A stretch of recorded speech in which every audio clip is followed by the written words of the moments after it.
Bonjour, bonsoir, JP pour JP Online, une chaîne dédiée aux jeux de rôle et aux mondes imaginaires. Alors je voudrais partager avec vous la dernière partie de jeu de rôle à laquelle j'ai participé. C'était une partie de Donjons Dragons, c'était il y a une bonne semaine.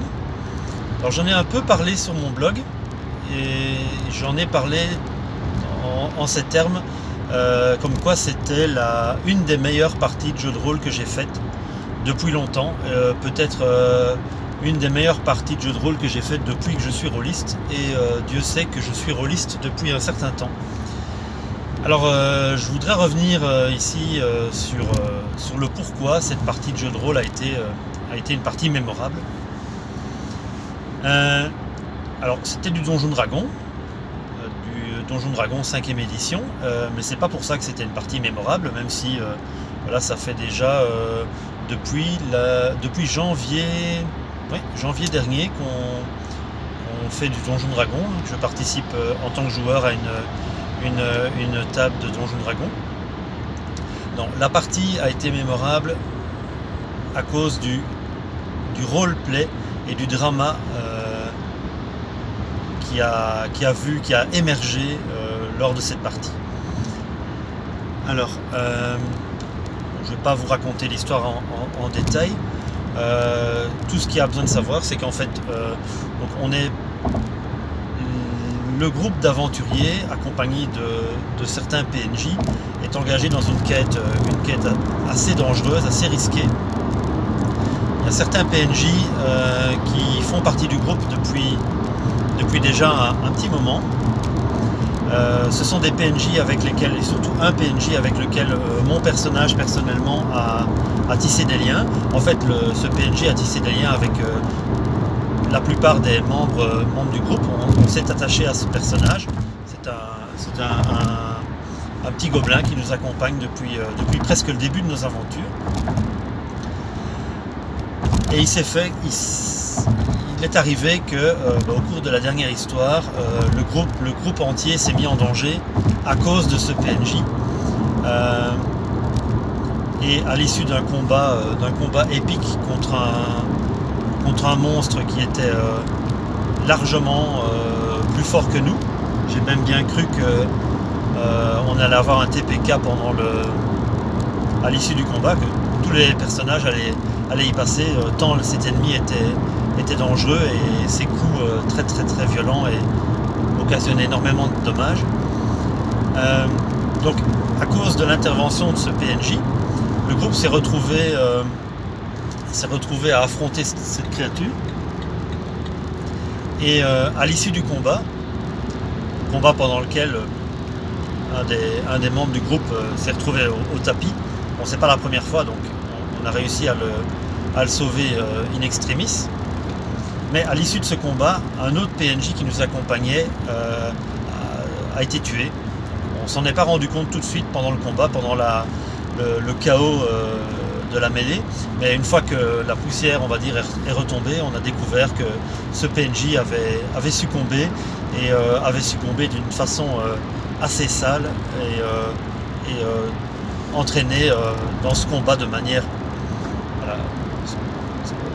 Mon personnage, personnellement en tant que joueur, et mon personnage a trouvé cette fin tellement pas juste, tellement non méritée, et tout ça par la faute d'un PNJ entêté qui voulait absolument rentrer dans une grotte et la fouiller en quête de trésor.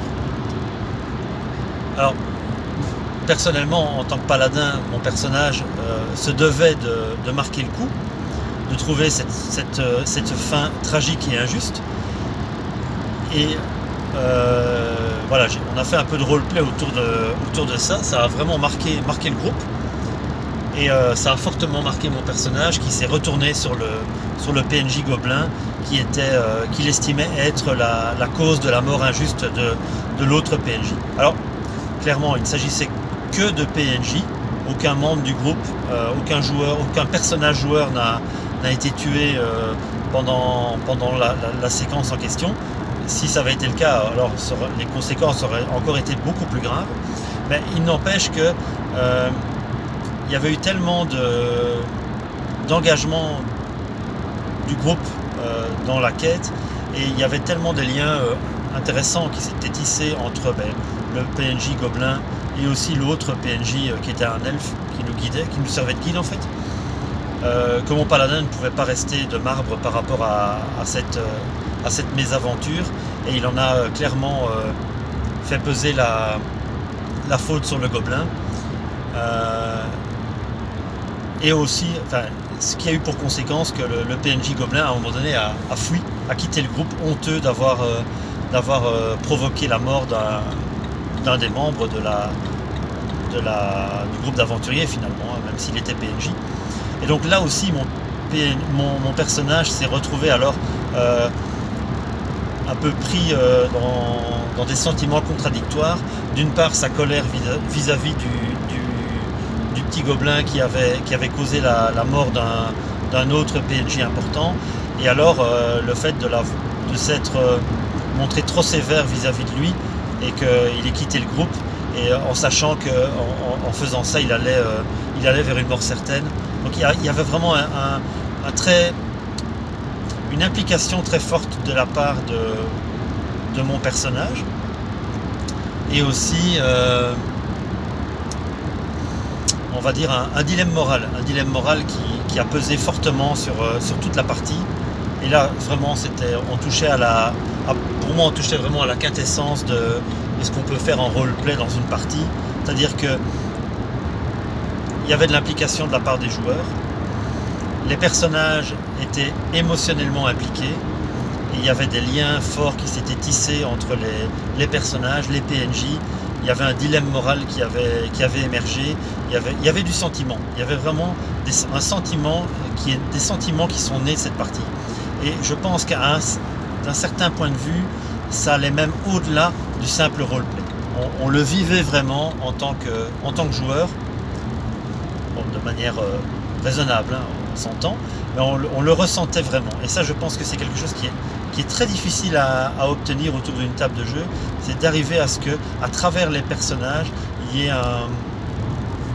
une implication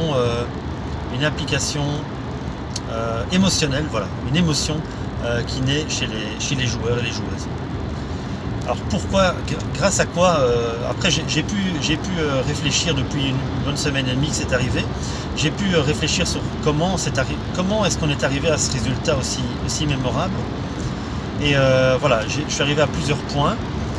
Je pense que tout ça a été possible, et c'est vraiment une expérience très chouette à vivre, même si les émotions sont parfois un peu, elles vous prennent aux tripes. On est arrivé à avoir cette situation d'abord parce qu'il y a une implication de la part des joueurs autour de la table. On est là pour vivre, on est là pour animer nos personnages et leur donner de la profondeur. On n'est pas là juste pour combattre des monstres et ramasser des trésors. Il y a une partie ludique qui est très importante, il y a une partie stratégique puisqu'on fait du donjon et qu'on joue les combats sur des battle maps avec des figurines, mais il y a aussi une véritable implication des personnages, des joueurs dans leurs personnages, et c'est ça qui leur donne cette profondeur. Il y a une véritable implication également de la part du meneur de jeu qui a su rendre vivant les personnages, les PNJ, qui a su rendre vivants les PNJ et qui a su les faire en sorte qu'ils s'intègrent vraiment dans le groupe. Ce sont des PNJ, mais ils font partie du groupe comme s'ils étaient des PJ. Et ça, c'est vraiment important pour arriver à induire ce genre de choses. Et alors il y a du temps. Il y a le temps qui a joué aussi, c'est-à-dire que on n'arrive pas nécessairement à avoir une implication émotionnelle entre des PJ, des PNJ et les joueurs et les joueuses sur 2 ou 3 parties. Là on est déjà rendu à un peu plus d'une dizaine de parties avec le groupe. Le groupe a un tout petit peu changé en septembre, mais malgré tout on a quelques personnages, le mien et celui de mon fils qui participe aussi à cette table de jeu, qui ont déjà vécu des aventures avec certains PNJ qui nous accompagnaient. Et donc voilà, ce temps de partie, ces différentes sessions, c'est quand même des sessions de 4 heures, a fait qu'on a pu tisser vraiment des liens importants et créer ce lien avec les PNJ. Je pense que là on a touché à quelque chose de vraiment pas mal. Et j'ai pas le sentiment d'avoir déjà vécu ce genre d'émotion de manière aussi forte à d'autres tables. C'est pour ça que je trouve que la dernière partie de Donjon Dragon à laquelle j'ai joué était vraiment une partie mémorable que je vais vraiment garder précieusement comme un très bon souvenir de partie. Et je pense même que donc à notre table on est 4 joueurs. Il y a 5 joueurs, pardon. Il y a 3 personnes qui sont nouvelles dans le groupe depuis septembre. Et déjà, même comme ça, on sent déjà que le lien entre les personnages autour de la table, les PNJ qui étaient déjà dans le groupe préalable et les joueurs-joueuses en tant que tels, on sent que le lien est déjà présent. Donc, c'est vraiment une alchimie, voilà, c'est vraiment une alchimie, c'est le mot, qui peut naître s'il y a une bonne cohésion au niveau, un bon groupe de joueurs, de joueuses, une bonne cohésion entre eux, une bonne cohésion entre les personnages et une cohésion entre les personnages, les PNJ et entre les PJ et les PNJ. Et ça c'est aussi grâce au meneur de jeu qui a su vraiment insuffler ça et aussi nous créer pendant la partie des moments, je pense que c'est important aussi et c'est à souligner, des moments où les PJ ont pu se poser et où les joueurs-joueuses ont pu réfléchir et partager avec la tablée comment leur personnage se sentait, quels étaient leurs sentiments par rapport aux actions qui venaient d'arriver, par rapport aux PNJ qui les accompagnaient, par rapport à la situation en général, comment ils le ressentaient à l'intérieur d'eux-mêmes, puisqu'on essaie aussi de jouer nos personnages avec, on va dire, une vie intérieure, et alors comment ils le communiquaient aux autres, que ce soit par des paroles ou par des attitudes. Et ça aussi, je pense que, et c'est vrai que maintenant que j'y réfléchis, c'est tous ces moments-là qui ont pu arriver à ce qu'il y ait ce sentiment et ces émotions, c'est vraiment ça, une émotion qui naît autour de la table. Et pas simplement l'envie de faire un roleplay cohérent, ça y participe aussi. Mais il y a vraiment une émotion qui a pu naître. Et c'est pour ça que cette partie de jeu de rôle était une partie vraiment mémorable. Voilà.